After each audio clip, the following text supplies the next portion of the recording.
Welcome back to Wandering Aimfully, the show. I'm one of your hosts, Caroline Zook. I'm Jason Zook. Welcome. We're really glad to have you. This episode is about vegetables and self-doubt. It's not about vegetables, although At the end. Stick to the end and we talk a little bit about vegetables. Yeah. This episode is actually about self-doubt, and we talk about all kinds of different things related to self-doubt. We talk about how never really goes away. Sorry, guys out there. We don't Spoiler have the alert. secret to self-doubt here. We talk about imposter syndrome. We talk about embarking on new phases of your business journey or your creative journey. We talk about ways that you can just kind of work with your self-doubt and start the thing that you've been meaning to start. What else Got a do we bunch have of metaphors in here for you that you can use to visually understand. So if self-doubt is something you deal with, this episode is going to be for you, and we hope it helps you, and we hope you enjoy it. Enjoy.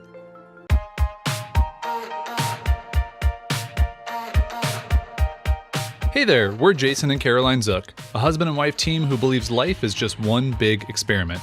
This is the show where we share our journey as we figure out this ever-changing thing called life. We cover topics like running a business, traveling the world, and clawing our way out of debt, all with the hope of inspiring you to live, work, and create with more intention. Life might bring its twists and turns, but when you know who you are and what you want, you're never really lost. Welcome to Wandering Aimfully, the show.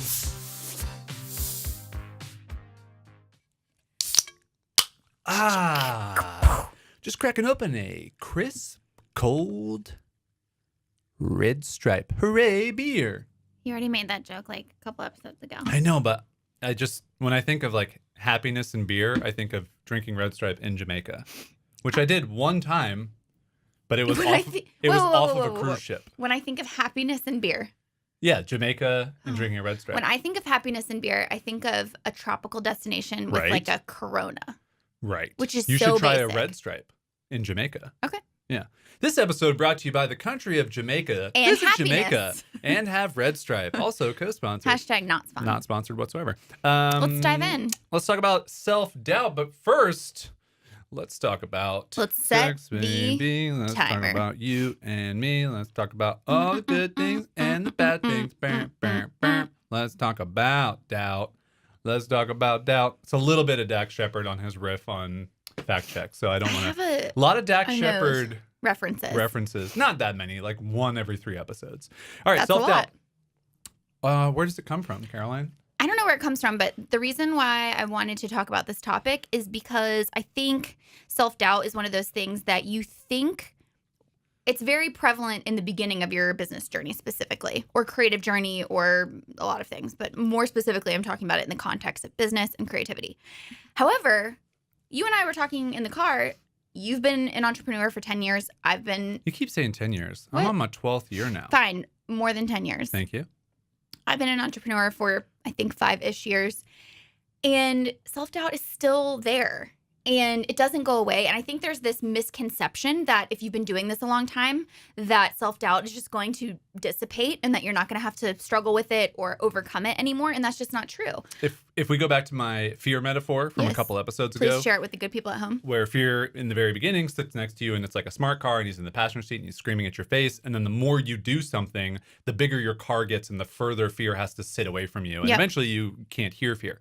Now, that metaphor works when you're doing the same thing repeated over and over again because it gets less difficult, less anxiety about it, whatever. Mm-hmm. I think the same can be said for self-doubt. Mm-hmm. When we are changing our ideas, when we're changing our strategies, when we're changing our businesses entirely, it's a whole new set of circumstances, which is why the self-doubt we've overcome in previous businesses doesn't apply to new businesses. Right. And so with using that frame, I think self-doubt is actually a great thing because it means that you're experimenting. It means that you're growing. It means that you're trying something new. If doubt goes away, it means you're getting comfortable. Yeah. You know what I mean? So when you frame it that way, because sometimes I think with Wandering Aimfully specifically, which is kind of where our business journey is right now, we'll talk about trying new things or evolving the business. And we'll have those moments of doubt where we're like, are we doing the right thing? Are we taking it in the right direction? We'll question, we'll do all those things. And sometimes I go, really? Like, we're not over this yet? And I get kind of down on myself. Like, I should have, kind of dealt with this in the past. But then I go, wait a second. No, that just means that we're doing something new, something we haven't done before. And I think using that frame, you can actually start to see self-doubt as a positive. Yeah. And I think it would be really a misstep to just say, self-doubt's just going to go away with time. Like there are things that you have to do and things you have to acknowledge when self-doubt comes around to deal with it. And for some people, like, let's just rip the Band-Aid off. You just shouldn't be an entrepreneur if self-doubt is something that you deal with that's crippling for you. Because I really don't think there's anything that you can do long-term that's not going to have this thing be riddled with you, because there's just always bumps in the road. There's always challenges. Entrepreneurship for 99% of us is not set it and forget it. Right. It's rinse and repeat. It's try things. It's mess up. It's see what goes wrong. Oh, this way of doing things doesn't work anymore. You got to transition. You got to do new things. And if you're not able to deal with those circumstances, it's going to be such an uphill battle. And I just think a lot of people don't say that. I think a lot of people just say, you can do it. You can start your own thing. You can run your own business. You can be an entrepreneur. You can manage all this stuff. But if you really deal with a ton of self-doubt, you really deal with a lot of anxiety when it comes to change, it is just not the path for you. I mean, I think I don't think you can say that with certainty to someone, but I think what you But can... I just did. Yeah, but... And now it's on the internet, so it's true. It's true. What you can say is... What I think is positive in what you just said is that somebody can hear that and go, oh, I hadn't even realized that was an option. Because I think every person needs to decide for themselves if it's worth it. And so that's what I was thinking of when you were just saying that. I listened to this interview or this clip recently of Bradley Cooper talking about directing A Star Is Born. We call him Brad. Brad. Just in our Brad. house. What's up, Brad? And he said something really interesting to me, which he said something like, he didn't feel ready to direct yet, like, in times past. So with, actually in reference to American Sniper, he had wanted to get that movie made, and he said that he had thought about directing it, but he didn't feel ready. And then somebody asked him, well, how did you know you were ready for this one? And he basically said something to the effect of, I'm going to try not to butcher it. He said something to the effect of, it got to a point where I realized that I was too afraid, like I didn't want to die not having made this movie. And so it's this idea of you reach this kind of pinnacle where the desire to express yourself and to start that business or create that thing is stronger than your fear of what happens when you do that. Mm-hmm. And I think that is sort of, there's something there to the idea of deciding if you're an entrepreneur, which is you can have the self-doubt. It can even be crippling self-doubt. But if you sit down and in like the deep places of your knowing, if you're like... Which is to the left of your spleen. To the left of your spleen, in case you didn't know where it was. And you ask yourself and you go, but you know what? I would regret never having gone for it. I would regret not doing this. That was what it was for me, especially with my creativity. Like, we can talk a lot about imposter syndrome, but when I started painting and when I started my art project, I was not a painter at the time. I was even just newly coming into this identity of being an artist, and I had major imposter syndrome. Like, I don't have I don't have canvases hanging in galleries. I don't have any of this. But I thought to myself, I will always regret not putting this work out there. I will always regret not trying this. So I used that as my fuel to do it, in spite of my self-doubt. It's kind of a weird thing, just the way that our society works, and that there are people of different levels and stature. And this has been our society forever. It's not just like our modern society. It's forever society. But as humans, there are different hierarchies of humans. And it's interesting, you think about that Steve Jobs quote that is just so famous, and I'm not going to say it perfectly or butcher it, but it's like when you look around you, everyone is just the same as you are with the same set of abilities and circumstances, whatever. And it's just like, you realize, oh, wow, like I could do all of this stuff. Now, do I have like the predisposed DNA to be better at it kind of naturally? Do I have the actual desire to like do all the work it takes to do those things? And I think that like, I don't know why that made me think of this, but we watched the Ellen stand up on Netflix last night. And it's funny because you mentioned multiple times, you're like, oh, that's you. Like, you think the same way. And so my brain naturally goes to, could I do stand up in front of this gigantic audience? And then like self-doubt immediately is like, no, like how could I, and I do think I could, because I've done public speaking. And so it'd be like a natural, and I've talked to that many people, but it's not the same stage. It's like you're teaching from stage as opposed to like trying to entertain from stage. Yeah. And so I think it's just interesting how you look at someone, specifically this example, like Ellen up on stage doing this thing, and you immediately go like, oh, like I couldn't do that. Like, that's just, but why not? Like, right. She's just the same of a person as I am, who just looks at the world a little bit differently or whatever. I think our brain immediately goes to what that person has that we don't. So you might say like, oh, years of experience, rhythm, crafting jokes. Like, same with me with artists. Like, I would look at artists and I would go, oh, I don't have an MFA. I don't have years What's as Master's of Fine Arts. Motherfucking art degree? Motherfucking art degree. I wish that's what it stood for. I don't have, a lot more people would go to art school if they could, at the end, get a motherfucking art degree. I don't have this like giant studio in San Francisco where I get to paint all day and blah, blah, blah. So you immediately go to comparing yourself to somebody else and saying, what do they have that I don't? And then you focus on that. And instead, I have kind of trained my brain to just go, okay, well, I'm not going to have all that stuff, but what do I have? And it's just shifting your mindset back to what do you have to start with? It's a waste of time to focus on what you don't have. You don't have it. Right. And so focus on what you do. It kind of goes, again, back to that metaphor of like the more you do something, like the less self-doubt you have or less fear you have. It's also the more that you understand the circumstances that you have and don't think about the circumstances you don't have, it makes you appreciate the things that you have. Yeah. So for like your art example, like you started out with kind of like a cubby hole in the second bedroom in our upstairs of Florida where you did art. And it was just it was an IKEA table and it had some stuff on the wall and it was very, very small. You had like one crate of things. We shared it. It was a green screen room for your video recording. It was a catch-all for all of your weird props and stuff. And then it was just a corner. Yeah. And then that transition to when we moved to California, you obviously didn't have a lot of stuff, but there was a whole extra room that could just be your art room. And so there were a couple different things and that kind of became your studio, but it was nothing compared to when we moved to Oceanside and like that downstairs room became like a full-fledged studio. There was canvas everywhere on the ground. There were canvases all up on easels and things. And so I think it is really interesting when you just take a second, and it kind of goes back to your word for the year, which is abundance, of just taking stock and like, oh, I do have a full studio. Like I have a full art studio that's a room in our house. And most people are what I was 4 years ago, where it was just a little table with maybe like a little Tupperware thing that had some supplies and that was it. Right. Or the comparison to that is, could I have found that abundance when I was at the stage in the Florida house where I had just that corner and said, you know what? A lot of people don't even have this. So it's like just realizing what you do have. Because I really want this episode to also speak to people who maybe are in those beginning stages where the self-doubt is still so much a part of their daily thought process. So it's like that whole idea of focusing on what you have. I know that maybe it's not a full studio, or I know that maybe it's not a big business, or I know you maybe haven't been doing this for 10 years. But what can you say that you've been doing? Have you been learning things? Have you been trying things? What skills you have? I always tell people that. Like, think of what skills that you do have, what strengths that you do have, what expertise, all of these different things, and trying to focus on that. Yeah. It's also interesting when you talk about maybe helping someone get through self-doubt is to try and say, don't try and get through it in the beginning. Like, don't try and find abundance necessarily in the very beginning of a journey. Don't try and go through.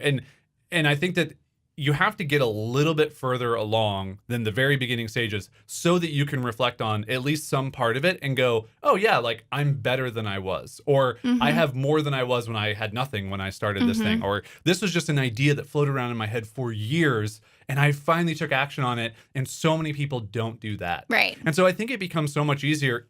And it's so cliche, but it's to just start. It's just to do something so that you have something to reflect on, to go, hey, I had self-doubt just about the beginning of this. I'm not much better than I was, whatever the thing is you're trying to do, but I've started. Right. And I'm so much further along just in doing that than most people will get. And it is really, I think, we find ourselves in this position a lot of, it's hard to look back on where we started and what that felt like. And so when people join Wandering Aimfully, or when they bring out their ideas to us via email or whatever, and it's kind of hard to put ourselves in their shoes because all we do is just start doing it. Just, like you got to get over this thing. And if you, this is your quote, but if you want the goal more than you feel the reality of what it takes to get there, then do it. Right? Like, Not feel the reality. Yeah. Fear the reality. Those are things that it comes off easy for us to say that, but it can be really hard in the beginning. And so I do think the magic is just the starting and getting moving forward. Totally. I think that's a really good point. I think it's about not, if you're in that beginning place, it's about not trying to wrestle with the self-doubt and trying to overcome it, but just knowing that it's normal to feel it and doing the thing anyway. And I think about it kind of with a frame of time, where time is this thing. It's the one resource that we can't get any more of. It's the most precious thing we have. We only have, when you think about however long you're going to be on this earth, you only have a set amount of time. And so when I think about it, I just go, starting gets you on that path, right? It's like if the timeline kind of existed in ether, Yeah. you're like down on the ground and the timeline's floating in the sky. Right. And until you actually start, you're not on the timeline. You're not on the You're just timeline. floating around on the ground like, I just want to do stuff. I wish I could do stuff. I'm not doing stuff. It's like you got to get on the timeline. But you have to get on the timeline. You got to get on the timeline. Yeah. That's what starting does for you. And if you can find a way to experience that self-doubt, but just go, my only goal is to get on the frickin' timeline. Yep. Then you realize, okay, self-doubt is something that I'm going to learn to cope with over time. And experience is going to give me a lot more confidence, kind of harkening back to our confidence episode. But you can't learn to do that if you're not on the timeline. Yeah, and there's a really interesting part of this that so many people that we talk to run into, which is like, I don't know if my idea is good enough, or I don't know if someone would buy from me. I'm, nobody. I don't have the MFA or whatever. Yeah. And I just think all of that is, you just have to get over that. Like there is nothing that anyone can tell you that can help you deal with that other than you just going, I'm just going to put my stuff out into the world. Well, here's what it really is about. When someone says that, we talk a lot about assumptions. We talk about it. We talk a lot about assumptions. We're on this podcast. Okay? We talk about assumptions. Okay. Went to a place. Yeah. People in their car are like, whoa, God, what happened? You and I talk a lot about assumptions. And so when people say, oh, nobody would buy from me, or I can't earn a living doing X, Y, and Z, what they're doing is they're making assumptions in their head. And what assumptions are, it's based on the premise that you care what other people think and that you're afraid that if you try it and you fail and actually no one does buy from you, that will hurt, right? That will hurt your feelings. People might laugh at you. People might do all these things. And so assumptions are our way of basically predicting the future so that we can prevent our future self from experiencing pain. That's literally what it is. So we talk ourselves in our heads, we make all these assumptions and we go, I'm not going to try because there's the potential to hurt. And so I'm just going to protect myself and not do that. But guess what? That's life. And so our entire goal is to encourage people not to make those assumptions, but to test those assumptions. And so to me, the reason that's important is because once you realize that you can stop caring what other people think so much, that's the source of the hurt, right? Is like, what are other people going to think? Are they going to make fun of me? But if you can start to kind of dissolve that, then you can experiment and you can try. And if you do fail, it doesn't matter because at least you tried and Also, you can try the next thing. Two things. Number one, you're not a mind reader. So you can make all of the assumptions all of the time, but none of us can get into someone's head and be like, oh, this is what you're thinking? Yeah. It doesn't happen. And so often we've seen this, and I think this is just the natural case of people who do a lot of things. You realize, oh, I had this assumption and it did not come true.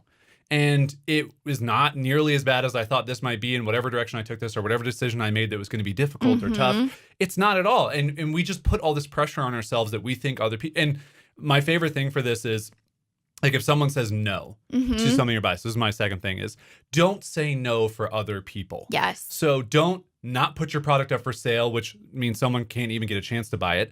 Don't not send a sales email because you think someone's going to write back and be mad at you. Don't not put a pitch out to someone that you want to work with or whatever because you feel like they're going to say no.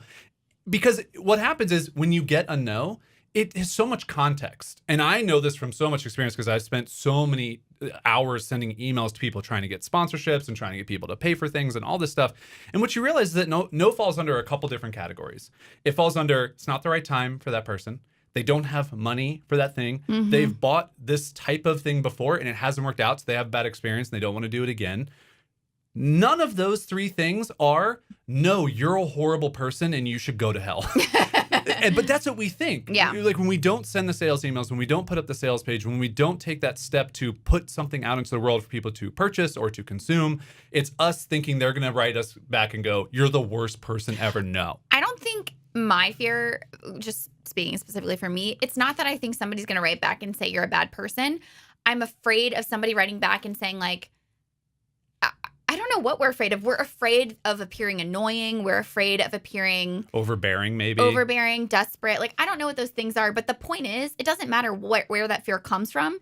It's preventing us from potential opportunities. And so I think that's kind of the point that you're making is like they never, usually they never write back some confirmation of the assumption that you've made of what they're going to do. And even better, a lot of times they'll write back and say yes. Yeah.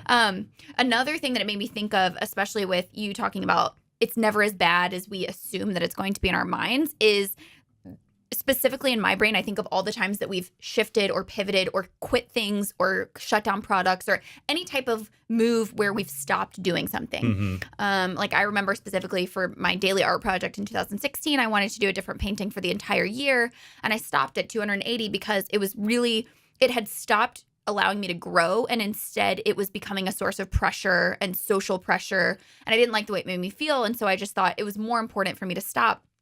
And I remember thinking so many people were going to be disappointed and that people were going to write back and, think certain things about me. And it definitely didn't go that way at all. If anything, people were like, you do you, like, good for you for, listening to your heart and all this great stuff. And so I think that's something that's really important for people out there. I think a lot of times we don't evolve. I mean, it's kind of an interesting part of the self-doubt conversation. We're afraid of what people are going to think. We're afraid that maybe there's something wrong with us, that this thing that we thought we had figured out has now changed and we're going to pivot to something else. And it stirs up all these, ideas of self-doubt all over again. Yeah. There's something to be said for if you're doing something that like scares you a little bit or puts a little bit of self-doubt, and you talked about this in the beginning, is that probably means that there's something really good on the other side of it. Right. Is that there's something that's going to make you feel really good, because we've talked about this for years, but comfort zones are like quicksand. And that you get stuck and then you don't feel the rush of adrenaline, of excitement, or encouragement of people or anything. And if you just stay safe all the time, you don't get the things that make you feel like you're changing anything. It doesn't have to be the world. It could just be like the small microcosm of the place that you live in. And I think for us, as two people who have done a lot of things, who have done a lot of projects where it takes a lot of consistency and a lot of effort, you find there's so much value in the positive response that you get from people. And you're going to get negative response in some respect, but it's never as much as you think. And I think for anyone listening to this show or watching this show, you're all going to create great things or interesting things or creative things. You're not going to create malicious things. So we don't even have to worry about talking to you about that, because malicious things or negative things are only going to attract those people, as opposed to creating art or creating something that's going to help somebody or whatever it is going to be something that's beneficial. And then people are going to give you positive response to that. For sure. It's like, I think of it, comfort feels good, but coming alive feels better.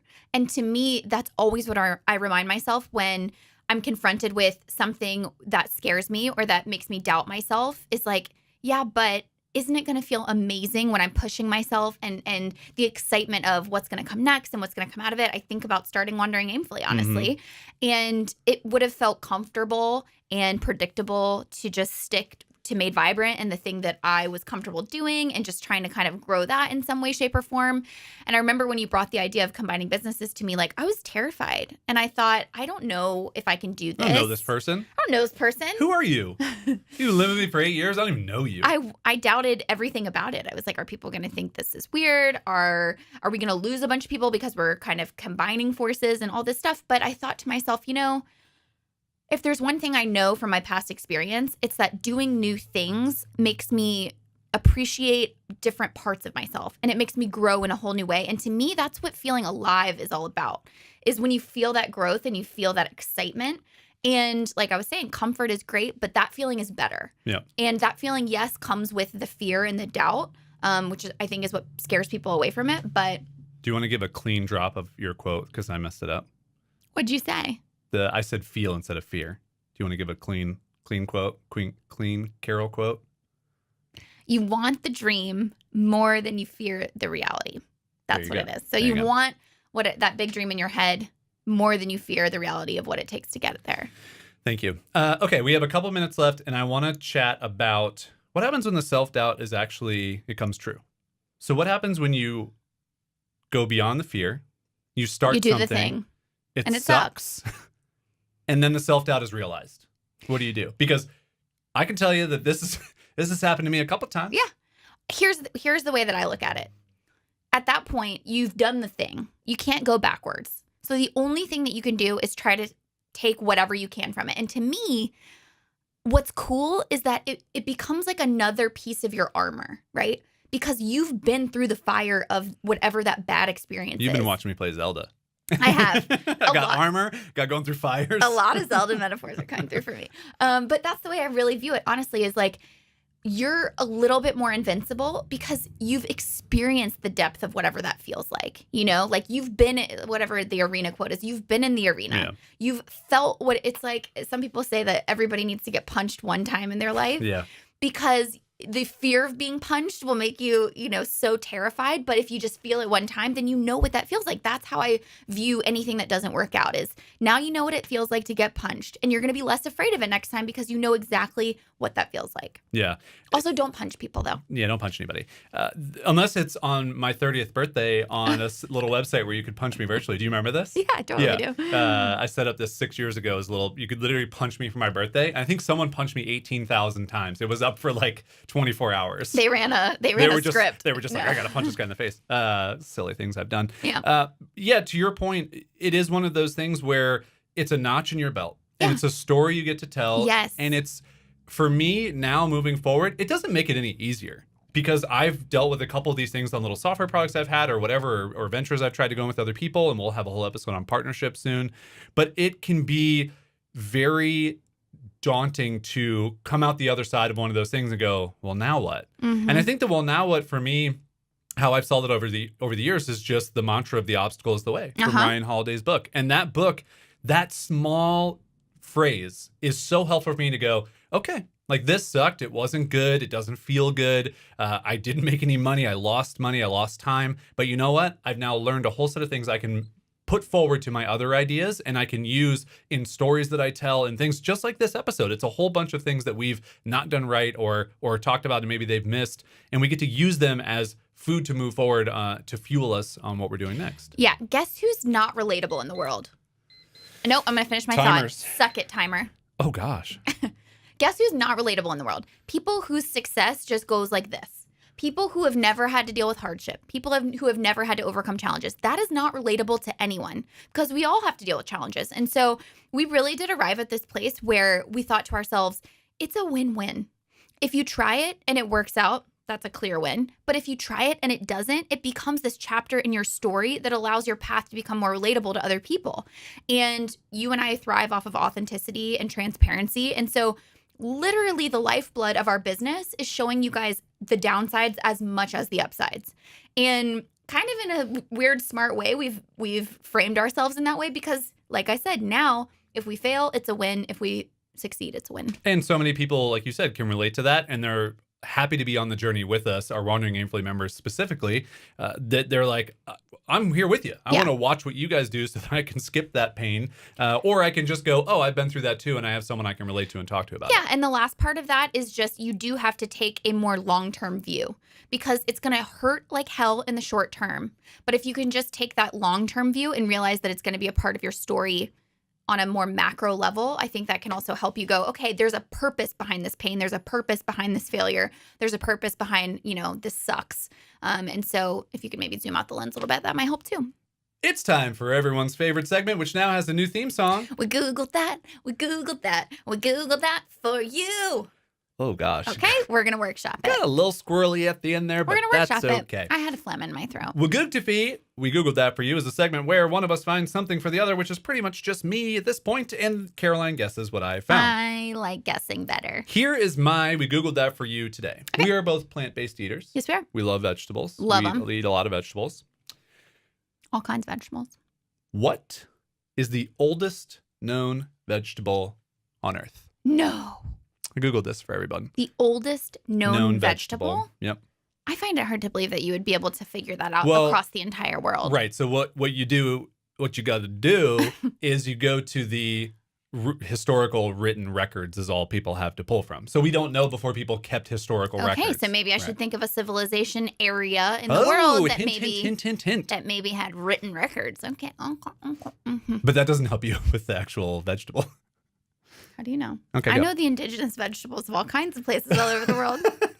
Do you? Okay. I'm going to say Yeah.